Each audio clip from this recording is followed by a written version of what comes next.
Olá a todos, espero que todos vocês estejam bem. Vamos para a nossa 10ª semana de teorias do jornalismo, né? Nosso 10º vídeo aula. E antes de a gente entrar no conteúdo, vou fazer algumas considerações barra atualizações sobre o cronograma, né? O cronograma da disciplina e também as avaliações.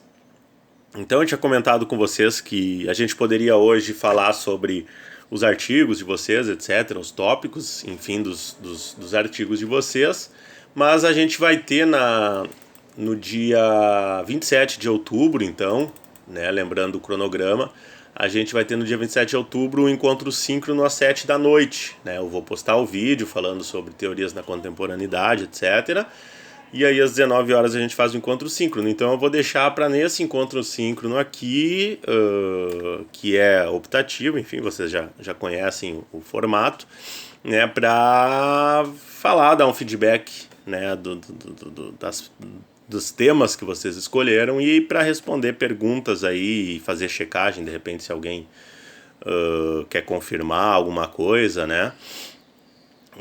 Então vou deixar para falar dos trabalhos do encontro síncrono, então, do dia 27 de outubro.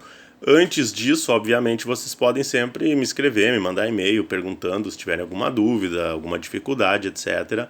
Ou vocês podem colocar. Em breve também eu vou colocar as notas, né, que já tem fechadas até o momento, que eu respondi individualmente para cada um de vocês, mas que ainda não foram postadas, né, no portal, né, no site. Então, fazendo essa atualização em relação às notas, né, aí vocês também já têm um retorno melhor do que de quanto vocês vão precisar, enfim. Então vocês já têm a nota do parcial, né? Vocês já têm a nota do parcial que eu retornei para vocês já têm a nota da avaliação 1 que vocês já enviaram, então essas duas notas vão estar postadas em breve, né, no Cobalto, para vocês consultarem, mas é a mesma que eu retornei para vocês, né, no e-mail, no caso da versão parcial. Aí dos resumos eu vou postar até o fim da outra semana, mas vou tentar antes, mas só caso haja algum imprevisto, né, então em breve vai estar disponível para vocês consultarem. E aí hoje, com esse espaço que ficou aqui, que a gente falaria dos trabalhos, mas que a gente vai falar no encontro síncrono, eu incluí então um tópico que é importante, que se relaciona, né, com os outros conteúdos, que é o jornalismo público. Mas antes da gente começar a falar sobre isso, só para finalizar essa parte do cronograma, lembrando então, né, hoje a gente vai falar sobre jornalismo público, porque as teorias construcionistas a gente tinha antecipado, né, e aí tinha ficado essa data em branco que a gente falaria sobre os artigos, mas eu acho que né, pelo que eu recebi, vocês estão bem encaminhados e podem fazer essa consulta por e-mail e a gente faz o encontro síncrono no dia 27. No dia 20, então, semana que vem, volta o cronograma, né, segue o cronograma normal, com os teóricos do jornalismo brasileiro, né, teorias de jornalismo numa perspectiva nacional. No dia 27 eu posto o normal, o ponto que está aqui, que é teorias de jornalismo na contemporaneidade, né, perspectivas da era digital, e aí a gente faz o encontro síncrono às 19 horas para falar principalmente, claro, do conteúdo de maneira geral, se alguém quiser tirar dúvidas, mas principalmente sobre os artigos, a versão final dos artigos. Aí no dia 3 de novembro a gente fala sobre parresia e jornalismo, discussões sobre verdade. E aí no dia 10 de novembro a gente faz uma revisão geral do conteúdo. E aí no dia 10 de novembro vocês devem enviar a avaliação 2, que é o resuminho, né, que ficou dessa segunda metade, então, do semestre até o conteúdo da parresia. Essa é a avaliação 2, então, que são os resumos, é dia 10 de novembro. Tá tudo no cronograma, só estou reforçando aqui para vocês, lembrando, né, vocês de seguir fazendo, né, os resuminhos para não acumular lá para o final. E aí no dia 17 de novembro é o prazo final para vocês enviarem a versão final do artigo / ensaio, né, de vocês. E aí a gente faz o encerramento e aí também eu comento sobre exames se eventualmente alguém precisar fazer o exame. Então, essa é a retomada, né? Tá tudo no cronograma, né? Não teve nenhuma alteração em relação às avaliações. Então, vocês podem sempre consultar, tá postado no e-aula, né? Para quem não baixou, enfim, tá lá na disciplina. E o encontro síncrono, lembrando, é o mesmo formato que vocês fizeram da primeira vez, né? Clica no link que está disponível lá, no dia 27 de outubro. Então, hoje a gente vai falar sobre jornalismo público, porque é um tema que se relaciona muito com vários elementos que... Só deixa eu incluir um tópico aqui no cronograma. Ele se relaciona com diversos tópicos, ele fica num posicionamento bem complexo, porque a gente tem essa relação e essa discussão, e às vezes até uma dicotomia entre o que a teoria diz, né, o que vocês veem às vezes teoricamente nas disciplinas, etc., e o que vocês encontram muitas vezes no mercado, né? Então, porque o mercado, pensando no setor privado, muitas vezes há esse conflito de interesses entre o que seria o interesse do jornalismo enquanto profissão, né, enquanto serviço público, e o interesse da empresa jornalística, que é uma empresa privada que pode visar o lucro, pode visar a influência política em alguma região ou no país, ou nos países, né, independentemente do país. Então, é um ponto que ele vai aparecer nas teorias que a gente viu, mas aqui então eu estou trazendo para a primeira página, digamos assim, né, essa discussão do jornalismo público, que você também vê em outras disciplinas, né, em algumas outras disciplinas você também tem essa discussão, e que é uma discussão importante, né? Então, por isso que eu trouxe aqui para a gente pensar teoricamente sobre essa noção de jornalismo público, né? Porque inclusive existe um clichê, digamos assim, que diz que todo jornalismo, né, é um jornalismo público, mas é um jornalismo, daria para botar antes da palavra público, de interesse público, né? Não público no sentido de ter acesso, né, no sentido de todo mundo ter acesso a esse conteúdo jornalístico, mas sim de representar, né, interesses públicos. E aí, claro, se complexifica muito mais, né? Então, tem autores, eu vou postar também artigos sobre esse tema para vocês lerem como material complementar.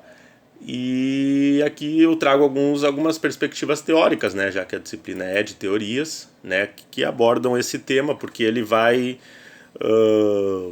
pegando as diversas teorias que a gente viu, pegando, por exemplo, a teoria organizacional, que vai prever aquelas questões referentes à organização, muitas vezes vai se colidir esse interesse da organização com o interesse público, né? Tem um livro que até ele é mais utilizado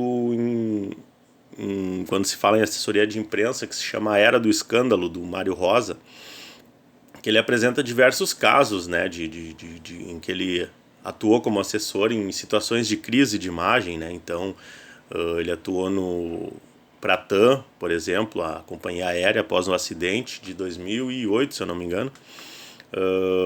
Atuou no caso Alcene Guerra, que foi o caso do ex-ministro da Saúde do governo Collor, que foi envolvido em casos, em denúncias de corrupção algumas completamente antiéticas, enfim, e que se assemelha até, de certa forma, em relação a um abuso, não sei se dá para se dizer assim, um abuso de poder por parte de alguns veículos, que aconteceu, por exemplo, no caso clássico da escola base, que inclusive é o tema de um dos artigos de vocês.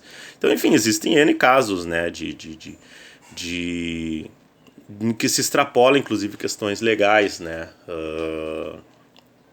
por conta de outros interesses, né, que não o interesse público, como foi o caso que está contado nesse livro, no caso do Alcene Guerra, que foi absolvido em todas as instâncias em relação à denúncia que foi feita, e ali é contado os bastidores, né, de como foi construído por isso que o livro também se chama Era do Escândalo, né? Então, na onda do governo Collor tá envolvido em vários escândalos, né?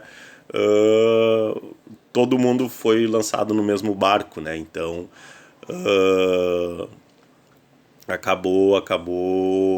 a imprensa acabou condenando antes da justiça, sendo que posteriormente a justiça acabou absolvendo, né, o Alceni Guerra, né, nesse caso. Então a gente traz, né, essa perspectiva do jornalismo público, lembrando justamente que esse termo ele foi utilizado por Davis Merritt de um jornal do Kansas, né, em 1900 e só com um errinho de português aqui nos slides que eu vou postar para vocês, faltou uma letra, né, no jornal do Kansas em 1998. Né, e antes mesmo de se haver pesquisas preocupadas com isso na área do jornalismo, o próprio Pulitzer, né, que foi um magnata americano, jornalista, ele deixou parte do dinheiro dele para se fundar a escola de jornalismo na Universidade de Columbia, em Nova York, e dá o nome ao prêmio, né, ao prêmio Pulitzer, que é o mais importante do jornalismo americano e talvez do jornalismo ocidental. Ele escreveu um livro que é Opinião e Jornalismo, alguma coisa assim, mas é um texto que ele deixou justificando a criação do curso de jornalismo da Universidade de Columbia, né? É publicado pela Ed Ouro, se eu não me engano. E em português, né? Bilíngue, né? Na verdade, tem o texto em português e em inglês.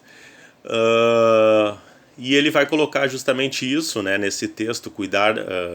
o princípio da profissão como cuidar da segurança e do bem-estar das pessoas que nele confiam, né? Então, esse texto lá do início do século XX, é de 1904, se eu não estou enganado, né? É um texto que já traz, né, toda essa reflexão do jornalismo como como tendo na sua base, né, filosófica de criação de cultura profissional, né, uma preocupação com o interesse público, né? Então tem esse ideal, né, de debate público sobre os meios de comunicação e que acontece muitas vezes por meio de observatórios, por meio de congressos, por meio da academia mesmo, por meio da pesquisa, né? Mas que esbarra ainda numa participação mais contundente, digamos assim, da sociedade como um todo, né? Então fica muito limitado aos próprios profissionais, aos próprios empresários, aos próprios interessados, né? Os atores políticos também, né? E quando vai para a sociedade, vai de uma maneira completamente, né, rasa, eu diria, né? Sem cheio, principalmente hoje, né? Com as redes sociais e com a internet meio que ainda estando como uma terra quase que sem lei. Então é uma discussão que quando acontece é completamente distorcida, né, e difícil de ser levada adiante de uma maneira que levaria mais a uma responsabilização maior por parte dos meios em relação ao interesse público. Né? Então tem essa dicotomia, então, jornalismo público versus jornalismo convencional / comercial, né? Então tem essa diferença, né? Essa questão dos interesses. Então o jornalismo público, enquanto serviço público, ele de fato é difícil de ser concretizado, né? Por conta principalmente dos interesses. Então o sujeito que é dono, ou a família que é dona de um veículo, né? Tem o Reino e o Poder, que conta a história do New York Times, em que ele vai contar a história da família Ox até se chegar aos atuais donos. Então é aquela coisa, o proprietário comprou o New York Times que estava falido, o primeiro dos Ox, e aí conseguiu erguer, e depois passou para o filho, passou para o outro filho, depois só tinha filha mulher, aí passou para o marido da filha, por uma questão, claro, enfim, que aí já dá outra discussão do machismo arraigado, né, nas sociedades globais, né? E assim foi indo até hoje, né? Então, assim o mesmo valeu se pegar o Chateaubriand com os Diários Associados, se pegar a família Marinho com a Rede Globo, se pegar, enfim, pegar veículos locais, mesma coisa, né? Então vai ter esse interesse, né? Vai ter esse conflito de interesses muitas vezes, né? Do interesse. E aí um livro que fala muito sobre isso também é o Notícias do Planalto, né? Do Mário Sérgio Conte, que ele vai contar ali um pouco da história de cada dos principais veículos. Ele pega SBT, Bandeirantes, pega a Revista Veja, pega a Folha de São Paulo, pega... Enfim, os principais veículos, ele dá um históricozinho, né, da origem de cada um desses veículos. E como que os veículos decidiram apoiar o Collor na eleição Collor versus Lula, né, em 89, né? Então vai contar, por exemplo, o famoso debate, né, entre o Collor e o Lula, em que o Mário Sérgio Conte vai contar no livro dele que o próprio foi uma das situações, das poucas situações em que o próprio dono, né, do conglomerado botou o dedo, né, no material jornalístico que seria de interesse público, né, para beneficiar, no caso, o Collor, né. Então, e isso seguiu, né, seguiu acontecendo, enfim. Então se tem muito, aí claro, hoje em dia, claro que aí tem uma outra problematização, que é uma apropriação de um discurso de desconfiança em relação a esses interesses, mas para se fazer um, um jornalismo criminoso, dá para se dizer, né? Com propagação de fake news, com um desjornalismo, né? Um jornalismo que é o oposto do interesse público, mas aí é em nome de um aparente interesse público. Não, a Globo mente, os veículos todos mentem, têm interesses, etc. É isso que a gente está fazendo aqui, sim, né? É interessante, mas aí se vai olhar sob a perspectiva da análise de dados, de fontes, de checagem, que é aquilo que o jornalismo de fato, né, se preocupa, vai ver que é o oposto, né? Se aproveita, né, de um discurso de crítica à mídia para se criar algo, uma aberração, né, sob o ponto de vista jornalístico, né, que é as fake news, né, que são os veículos que se fantasiam de jornalismo e nem às vezes não são nem veículos, né, são pessoas ou são políticos, né, que querem fazer essa função que é do jornalista, né. Enfim, e que aí é outra, né, é outra discussão, né. Então a gente vai voltar um pouco aqui mais para a questão mesmo de um jornalismo público no sentido mais estrito do termo. O jornalista identifica e reporta os principais problemas que geram preocupação à sociedade, né, e a cobertura ocorre a partir da perspectiva do público, né, envolvendo os cidadãos na busca por resoluções. Então, no Brasil, né, há basicamente 3 modelos que vão aparecer de empresas, de instituições jornalísticas, né? Não necessariamente empresas. Então, o jornalismo comercial, que é esse das empresas de comunicação, que é a maior parte, né? Que são os grandes veículos, pequenos veículos, etc. Seja rádio, veículos de rádio, veículos de TV, veículos de impresso ou online. O jornalismo estatal, que vai ser financiado pelo Estado, né, que tem como, por exemplo, a TV Câmara, Voz do Brasil, TVE, etc. E o jornalismo comunitário, então, né, que se tem a lei da TV a cabo número 8.977, que obrigam que as concessões para operar a TV a cabo destinem 6 canais, então, em áreas de sua proteção de serviço para uso gratuito de entidades sem fins lucrativos, né? Então, esse seria o jornalismo comunitário, o jornalismo estatal e o jornalismo comercial. Seriam esses 3 tipos, né, de produção jornalística, né, através de veículos. E aí se tem 6 para a Câmara dos Deputados, Senado Federal, Assembleia Legislativa de Estados e Municípios, 1 legislativo cultural para órgãos de educação e cultura, 1 universitário e 1 para entidades comunitárias, né? Então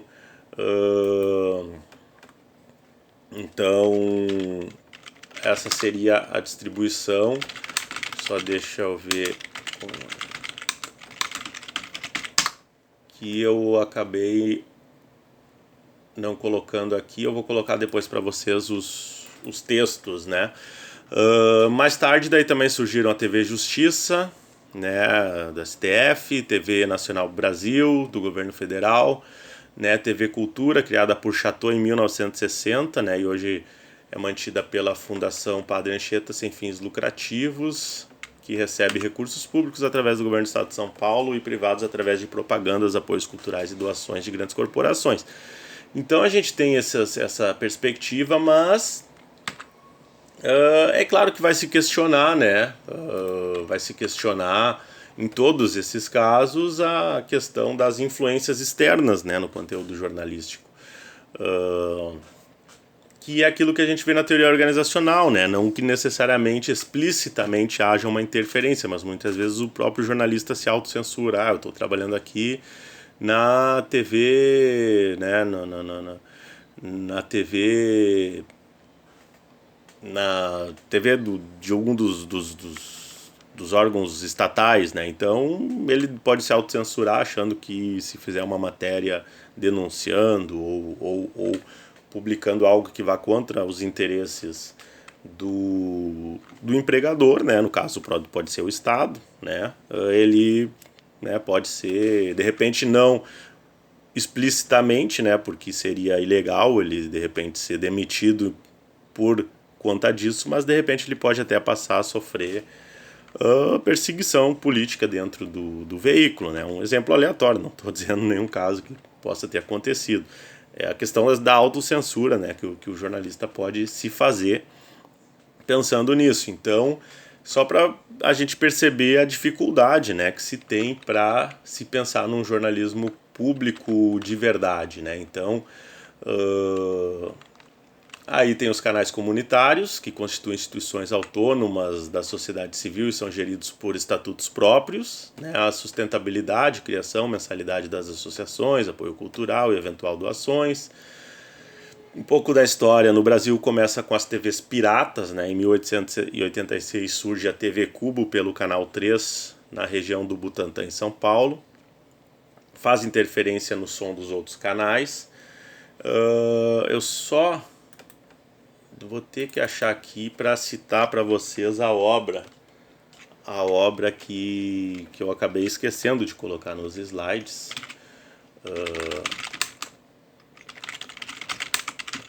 Para colocar para vocês aqui eu não estou achando agora aqui no online, mas é de um livro que eu comprei no Intercom de 2015, se não me engano, quando ele é recente sido lançado, né? Eu queria colocar aqui no vídeo, né? Eu posso colocar para vocês depois, porque eu tenho o livro ali. E já achei aqui, só um segundo.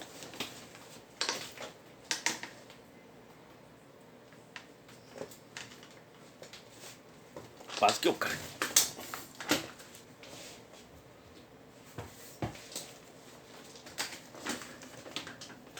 É esse livro aqui, então. Televisão Comunitária, Dimensão Pública e Participação Cidadã na Mídia Local, da Cecília Maria Peruso, né, da Mauad, e é um livro de 2015, se eu não me engano. Então, aqui nesse livro tem todo esse conteúdo que a gente tá vendo aqui. Então vai trazer todas essas informações. Eu vou ter que dar uma aceleradinha porque eu botei bastante coisa aqui, mas vocês podem ler depois. A fonte, então, só para ressaltar, é o livro da Cecília Peruso, né, que é professora, pesquisadora e sempre participa também, né, dos eventos, congressos da Intercom. Então ela fez toda essa recuperação, né? E aí a gente traz aqui também desafios do jornalismo público. Então, né, a função do jornalista público é possibilitar que os meios de comunicação sejam um espaço de debate e reflexão sobre a complexidade social, além de direcionar a atenção do jornalismo para o interesse público e não as audiências, né? O jornalismo aspira a ser um bem público no sentido de que deve ser benéfico para o maior número de pessoas. E aí as questões legais, né? Então ali no final, num dos últimos slides, né, eu coloquei alguns itens da Constituição, né, que vai prever então esse interesse, né, essa liberdade de expressão com o interesse público, né. Então, por exemplo, né, o artigo 5º, todos são iguais perante a lei, sem distinção de qualquer natureza, garantindo-se aos brasileiros e aos estrangeiros residentes no país a inviolação do direito à vida, à liberdade, à igualdade, à segurança e à propriedade nos seguintes termos: a livre manifestação do pensamento, sendo vedado o anonimato, e é assegurado o direito de resposta proporcional ao agravo, além de indenização por dano material, então moral ou à imagem. Então, também muitas vezes se confunde muito a questão da liberdade, está muito em voga, né? Se fala, liberdade, as pessoas cometem crimes nas redes sociais ou na internet, como racismo, e querem alegar liberdade de expressão, mas está garantido na própria Constituição a responsabilização, né, por determinados discursos, como, por exemplo, o direito de resposta proporcional ao agravo, além de indenização. Quer dizer, não é uma terra sem lei. É inviolável a liberdade de consciência e de crença e assim por diante, né? É livre a expressão da atividade intelectual, artística, científica e de comunicação independente de censura ou licença. São invioláveis a intimidade, a vida privada, a honra e a imagem das pessoas, assegurado direito. Quer dizer, o que se faz muitas vezes é pegar um item desses descontextualizado para justificar, né,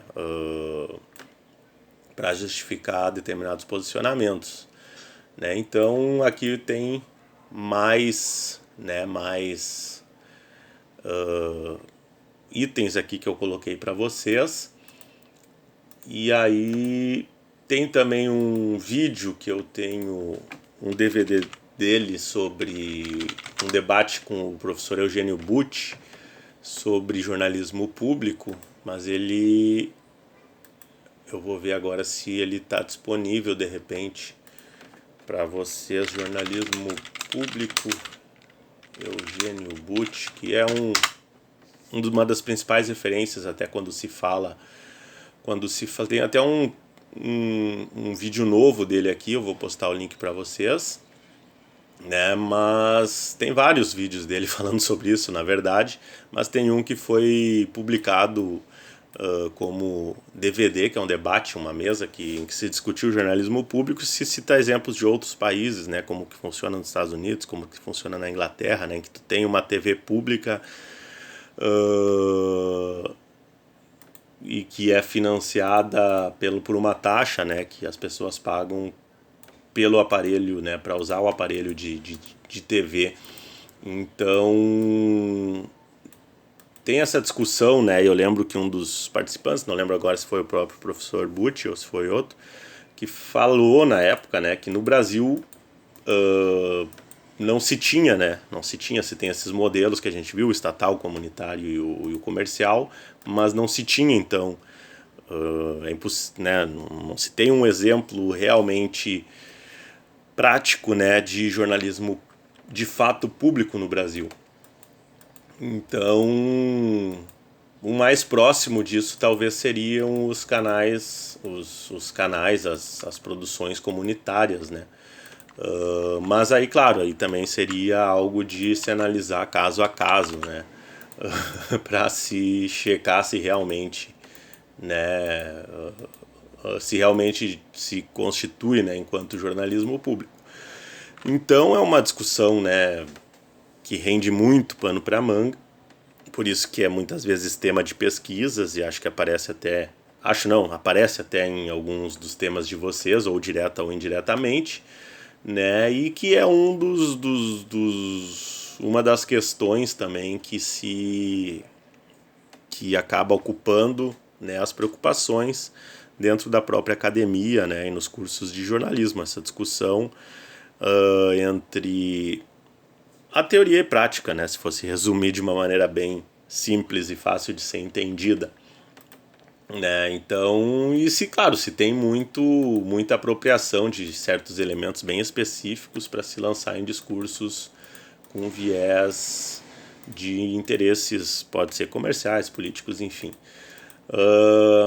Aí, claro, né, tem essa questão da educação da própria população para poder fazer essa interpretação e essa distinção, né, daquele material jornalístico que chega até ela. Então é isso, né? Esses são alguns pontos que eu trouxe para vocês. Eu vou colocar então esse material complementar, textos e também vídeos, né? E vocês podem também enviar comentários, perguntas, sugestões no e-mail. Tá bom? Então até a próxima semana. Fiquem bem.